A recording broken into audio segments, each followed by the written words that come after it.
ஆத்ம வித்யா யோகாவின் ஆன்மீக நறுமணம் ஆக்கம் பெறும் நம் மனம். கடவுள் ஒரு நாளைக்கு நகரத்தின் தெருக்களில் மாறி மாறி நடந்து போய்கிட்டு இருந்தார்.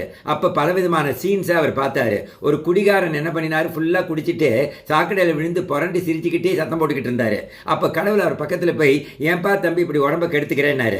அப்போது அந்த ட்ரங்கடுக்கு, ஓ கடவுளே வாங்க வாங்க, என்ன ஞாபகம் இல்லையா, நீங்கள் தானே நான் எனக்கு தொழுநோய் இருக்கும் பொழுது நான் பிரார்த்தனை செஞ்சுக்கிட்டேன், எனக்கு குணமாக்கினீங்க, இப்போ எனக்கு இளமை வந்துருச்சு, நான் இந்த இளமையை வச்சுட்டு எப்படி சந்தோஷம் இல்லாமல் இருக்க முடியும், அதனால தான் குடிச்சு குடிச்சு சந்தோஷமா இருக்கேன், சிரிச்சு சிரிச்சு புரண்டுகிட்டு இருக்கேன் அப்படின்னாரு. கடவுள் அங்கிருந்து பெருமூச்சு விட்டுக்கொண்டே நகர்ந்து விட்டார். மற்றொரு தெருவில் ஒரு நபர் ஒரு இளம் பெண்ணை கெட்ட எண்ணத்துடன் தொடர்ந்து சென்று கொண்டிருந்தார்.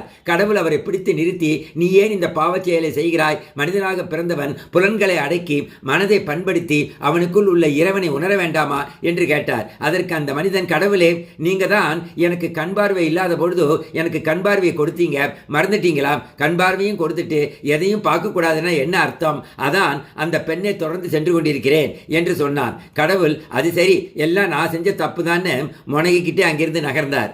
மற்றொரு தெருவில் கடவுள் நடந்து சென்று கொண்டிருக்கும் பொழுது ஒரு மிடில் ஏஜ் நபர் வந்தார். ஓ என்று அழுது கொண்டிருந்தார். கடவுள் அவருடைய தோள்பட்டியை தட்டி, ஏன் அழுகிறீர்கள் என்று கேட்டார். கடவுளே நீங்களா, நான் விபத்தில் மாட்டிக்கொண்டு கிட்டத்தட்ட சாக போற நிலையில் இருந்தேன், நீங்க தான் ஆஸ்பத்திரியில் என்னை சேர்த்து என் உயிரை காப்பாத்தினீங்க, இந்த காலத்தில் வெறும் உயிரை வச்சுக்கிட்டு என்ன பண்றது, மக்கள் நிறைய சம்பாதிக்கிறாங்க, ஆனால் எனக்கு சாப்பாடை போட மாட்டேங்கிறாங்களே, அதான் அழறேன் என்றார். கடவுளுக்கு அழுவதா அல்லது சிரிப்பதா என்றே தெரியவில்லை. டேக்கவே, மனிதர்களில் பெரும்பாலும் துன்பத்தில் இருக்கும் பொழுது மட்டுமே கடவுளிடம் அந்த துன்பம் நீங்க வேண்டும் என்று உதவி கேட்டு பிரார்த்தனை செய்கிறார்கள். கடவுள் தன்னுடைய நிபந்தனையற்ற அன்பினால் கருணையினால் இவை மட்டுமே கடவுளின் சொத்து.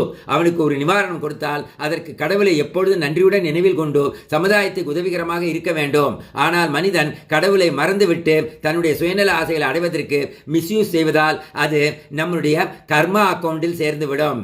இன்கிராட்டிடியூட் ஆர் கிரேட்ஃபுல்லா இல்லாமல் இருப்பது, நன்றி மறப்பது பெரிய பாவம். கடவுளின் கருணையால் தான் நம் உடல் மனம் புத்தி இயங்கிக் கொண்டிருக்கிறது.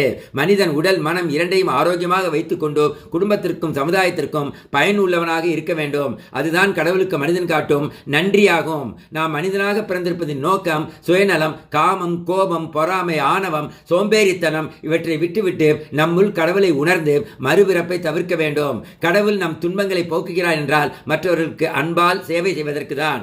உடலை கெட்ட பழக்கத்தால் கெடுத்துக் கொள்வது, மனதை தீய எண்ணங்களால் நிரப்பிக் கொள்வது ஒருவரின் குடும்பத்துக்கும் சமுதாயத்துக்கும் கடவுளுக்கும் செய்யும் துரோகமாகும். இறைவா நன்றி.